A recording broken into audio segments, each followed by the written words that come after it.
Elämä jatkuu ja teillä se on vielä edessä.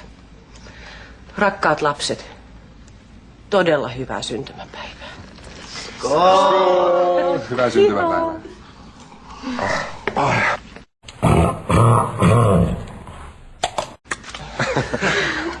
Ja mun lahja teidän syntymäpäivänä on paska. Uusia pöksyä. Elin takalistoa. Naiseen.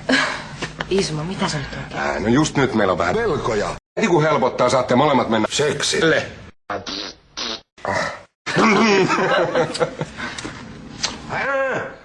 Sä pääsit sitten ihan eka mun kyytiin.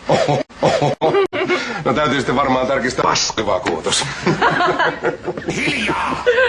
Okei, hei. Me jätetään teidät juhlimaan. Mut hillitysti. Me tullaan sitten takaisin joskus aamuhävärissä. Ei missään tapauksessa. Hyvät illanjatkot. Ovi auki!